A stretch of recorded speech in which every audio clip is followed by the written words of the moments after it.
Mes amis, mes amis, mes amis, si vous saviez à quel point le retour du Seigneur, l'enlèvement est proche.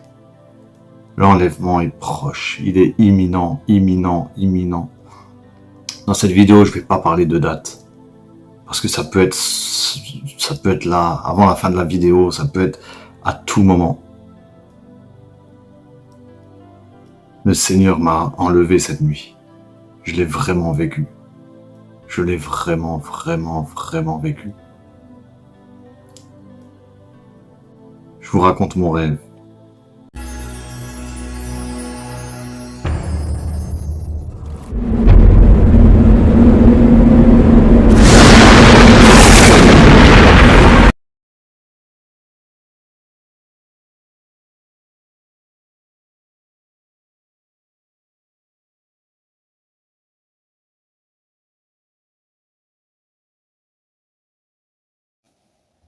Bonjour, bonjour à tous chers auditeurs et auditrices et bienvenue sur notre antenne YouTube Christ Arena TV et bienvenue encore sur ce télécast intitulé Au-delà du réel, l'enlèvement de l'église, le compte à rebours a commencé. Je suis la servante de Dieu Tabitha Céline, conceptrice et animatrice de ce programme. Et ce programme a pour but premièrement de recueillir les témoignages sur l'enlèvement de l'église et sur les signes de l'eschatologie chrétienne, et de les repartager, les rediffuser avec nos chers auditeurs, afin d'avertir un maximum de personnes, de réveiller les consciences, de les encourager dans la foi chrétienne et les emmener à persévérer dans leur foi chrétienne et dans le retour de notre Seigneur Jésus. Et dans ce cas aussi, nous donnons des interviews, débats avec d'éminents serviteurs de Dieu sur les différents signes de l'eschatologie chrétienne. Et comme je le disais tout à l'heure, le but de cette émission, c'est d'avertir, c'est de réveiller, c'est d'encourager, c'est de booster la foi. Alors, dorénavant, nous invitons tous nos auditeurs ayant des témoignages, songes et visions sur la fin des temps de nous les envoyer à notre numéro Telegram suivant 01 72 149 149 ou sur notre adresse email christarenatv@gmail.com et le Seigneur vous bénira abondamment. Alors pour la vidéo d'aujourd'hui, nous allons suivre la vidéo d'aujourd'hui et nous vous invitons également à mettre des likes, des petits commentaires afin de nous encourager. Et nous reviendrons tout à l'heure pour le décortiquage et c'est parti pour la vidéo. Alléluia. Mes amis, mes amis, mes amis, si vous saviez à quel point le retour du Seigneur, l'enlèvement est proche. L'enlèvement est proche. Il est imminent, imminent, imminent. Dans cette vidéo, je ne vais pas parler de date. Parce que ça peut être là, avant la fin de la vidéo, ça peut être à tout moment. Le Seigneur m'a enlevé cette nuit. Je l'ai vraiment vécu. Je l'ai vraiment, vraiment, vraiment vécu. Je vous raconte mon rêve. Voilà, déjà, pourquoi je le raconte? Pourquoi je refais une vidéo? Qu'est-ce que j'ai à gagner? À part me faire insulter, me faire maudire par environ la moitié de ceux qui vont la regarder, comme pour la vidéo précédente, qu'est-ce que j'ai à gagner? Voilà, alors que j'ai fait ce rêve, ensuite j'ai été prier la nuit avec mon épouse, et je dis, Seigneur, si tu veux que je partage ce rêve, ce que tu m'as donné cette nuit, ce que tu m'as montré cette nuit, alors dis-le moi. Si tu me dis rien, je le ferai pas. Parce que je veux pas être une pierre d'achoppement pour les gens. Et puis de toute façon, j'ai rien à y gagner. Et alors que voilà, j'ai été me coucher en faisant cette prière. Et au réveil, mon épouse me dit, voici ce que je viens de recevoir. Ésaïe 58, verset 1. Crie à plein gosier, ne te retiens pas, élève ta voix comme une trompette. Élève ta voix comme une trompette. La fête des trompettes est proche. Alors hier soir, j'ai été me coucher et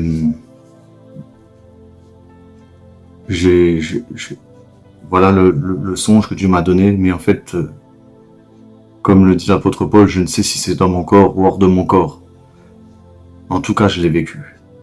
J'étais allongé dans mon lit, mon épouse était à côté de moi, assise sur le lit, et on s'est mis à prier, comme à notre habitude. Et d'un coup, mon épouse a commencé à être saisie par le Saint-Esprit, à lever les mains au ciel et prier en langue, prier en langue. Et moi, je me suis mis à prier en langue, à prier en langue. Et d'un coup, on a commencé à monter, doucement d'abord. Et là, je crie, je dis, ma chérie, on part, c'est maintenant. Et on priait. C'est maintenant, on rentre à la maison. Et pendant que je disais ça, on continuait à monter. Et d'un coup, le plafond s'est ouvert. Une lumière extraordinaire. Et paf, en un clin d'œil, on était parti. Et on s'est retrouvé dans une immense maison. Avec une multitude de gens.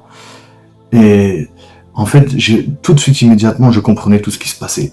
Je savais qu'on était comme dans un sas d'attente, en attendant tous les élus qui se réunissent pour entrer tous ensemble en même temps dans la gloire de Dieu.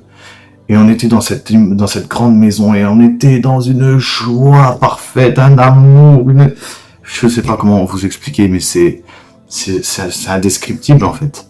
Je voyais des gens de toutes les nations qui étaient là dans la joie, qui rigolaient, qui chantaient, qui cherchaient aussi des proches, des gens de leur famille, des proches. Et moi, j'étais avec ma femme, on était là, on n'en revenait pas, on était éblouis par tout ce qu'on voyait, tout ce qui était autour de nous, qu'on se disait, c'est bon, enfin, on y est. Et là, je vois ma maman qui était à côté de moi. J'étais dans une joie, je peux pas. Et ensuite, je trouvais plus mon épouse, je trouvais plus je criais Flo, elle s'appelle Floriane. J'ai crié Flo, t'es où? Je la cherchais, en fait, elle était partie, je l'entendais, elle me disait, mais c'est rien, je suis là, je suis en train de visiter. Elle était montée à un étage de cette maison. Et quand je la vois descendre des escaliers, je vois un autre escalier qui allait dans une autre pièce. Et je vois mon père qui descend. Mon père qui résiste encore, mais bon, voilà, le Seigneur m'a montré. Il était avec nous. Et je vois mon père qui descend les escaliers. Et mon épouse qui saute sur mon père. Mais heureuse, une joie on n'a pas ici. Même on gagne des millions, des milliards, on n'a pas cette joie qu'il y avait dans cette maison-là. Et elle dit à mon père, je t'avais dit que tu serais avec nous, je t'avais dit que tu viendrais avec nous. Et mon père, il dit, oui, je m'en souviens quand tu me l'as dit. Et je me suis mis à pleurer de joie. Et j'étais là, je cachais mon visage, et je pleurais. Et ma maman me dit, mais pourquoi tu pleures comme ça? J'arrivais même plus à parler. Je pleurais.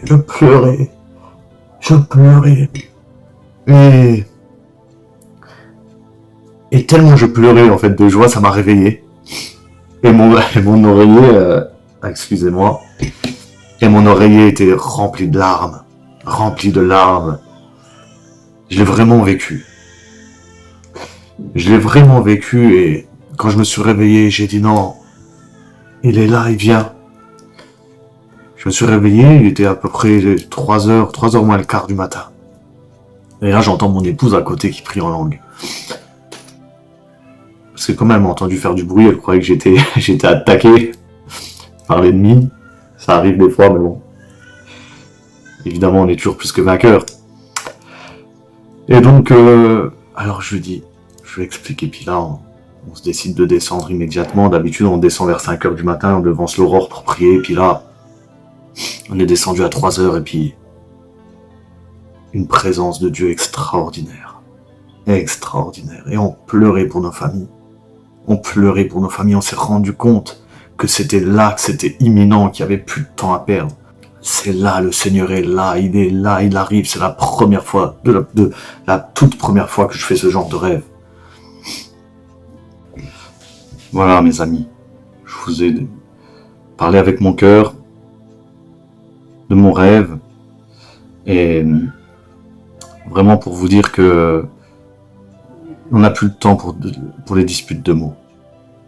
Le Seigneur revient bientôt. Soyons comme des petits enfants. Croyons simplement.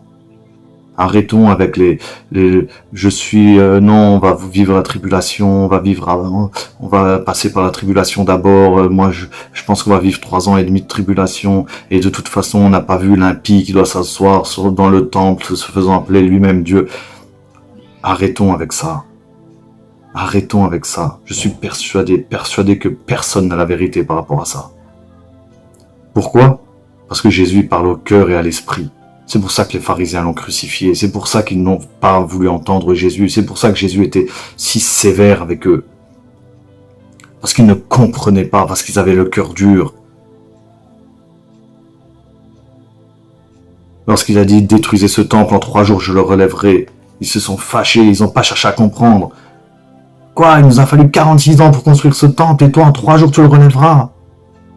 Ou quand Jésus leur dit dans Jean 8, Abraham, votre père, a tressailli de joie à la pensée de voir mon jour. Il l'a vu, il s'en est réjoui. Quoi? T'as même pas 50 ans, tu dis que tu as vu Abraham? Avant qu'Abraham fût, je suis, dit le Seigneur Jésus. Et là, ils ont essayé de lui jeter des pierres. Ne jetez pas des pierres au Saint-Esprit. Parce que là, après, c'est écrit que Jésus se cacha et il sortit du temple. Attention que Jésus ne sorte pas du temple que vous êtes. Vous qui critiquez, qui jugez, qui calomniez dans les messages, attention. Comme Gamaliel a dit, attention de ne pas être trouvé parmi les ennemis de Dieu. Comme le Seigneur me l'a rappelé il y a peu, dans 2 Rois 7, le serviteur du roi qui s'est moqué d'Élisée, qui a annoncé l'abondance, qui est mort à la porte, il l'a vu de ses yeux. Attention de ne pas voir l'enlèvement de vos yeux et de mourir spirituellement. Attention, c'est dangereux, c'est dangereux. Lorsque j'étais dans ce ciel, dans cette maison, dans ce point de rassemblement cette nuit, on s'aimait tous, un amour extraordinaire qui ne se mesure pas, un amour incroyable, incommensurable.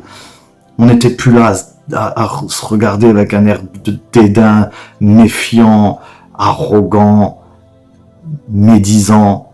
Non, on s'aimait tous, Aimons-nous les uns les autres. Vivons chaque jour comme si le Seigneur revenait dans 1 heure, dans 2 heures. Le Seigneur, à travers ce rêve, m'a montré l'imminence de son retour. Alors tous ceux qui critiquent, ouais, c'est pas possible que ça soit le 23 septembre ou le 24, c'est peut-être ce soir, on est le 13 septembre, à 10 jours là. C'est peut-être ce soir, c'est peut-être tout à l'heure. C'est imminent. Et même si c'est pas le 23, ou le 24, ou cette année, si c'est pas cette année, admettons. Si c'est ça qui vous ferait chuter, ou être déçu, ou être malheureux, c'est que là, vous devez vous remettre en question. C'est que votre foi n'est pas fondée sur le roc. Si votre foi est fondée sur le roc, sur Christ, sur la parole de Dieu, sur ses promesses, parce que la foi est une ferme assurance des choses qu'on espère, une démonstration des choses qu'on ne voit pas, de celles qu'on ne voit pas. Donc, si c'est ça qui peut vous faire quelque part tanguer dans la foi, c'est que remettez-vous en question.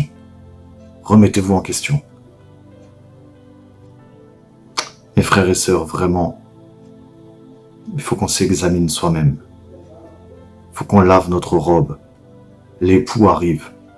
Lavons notre robe, l'époux arrive. Si tu regardes cette vidéo, que tu ne connais pas le Seigneur Jésus, ou tu es indécis, tu te poses des questions. Sache qu'il est réel, il est vivant, il est vrai. Notre Dieu est vivant et vrai, il revient bientôt. Donne ta vie au Seigneur. Demande-lui simplement pardon pour tes péchés. Reconnais le Seigneur Jésus-Christ comme ton Sauveur et ton Dieu, comme le Seigneur de ta vie. Donne-lui ton cœur, donne-lui ta vie. Très bientôt, tu seras parmi les élus de Dieu, les choisis de Dieu, enlevés sur les nuées. Sois béni.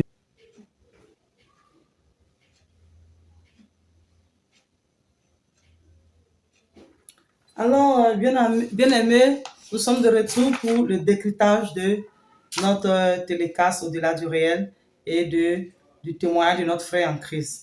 Alors, ce que nous pouvons dire aussi, ici, dans ce témoignage, Il a dit dans son témoignage qu'il s'est retrouvé au ciel avec, dans une immense maison avec la multitude de personnes, avec des gens de toutes les nations qui riaient, qui étaient dans une joie, qui cherchaient leurs proches et autres. Et que même la joie même que les gens ressentaient au ciel était indescriptible. Ce n'était pas comparé à la joie que nous pouvons ressentir sur cette terre. Vous dites, bien-aimé, à quelqu'un qui m'écoute, que nous devons prier d'abord pour la conversion de nos bien-aimés. Nous devons demander au Seigneur d'envoyer l'ange du salut vers eux, afin qu'ils passent des ténèbres à la lumière. Et pour dire là-bas que ce sera des retrouvailles. Ce sera une joie, ton frère en Christ, ton pasteur, ta soeur, ton mari. Ah, tu as pu persévérer jusqu'à la fin. Oh, tu as pu vraiment, ce sera vraiment comme une joie parce que ici, c'est comme un examen que nous sommes en train d'endurer afin de se retrouver de l'autre côté, soit en enfer, soit au paradis.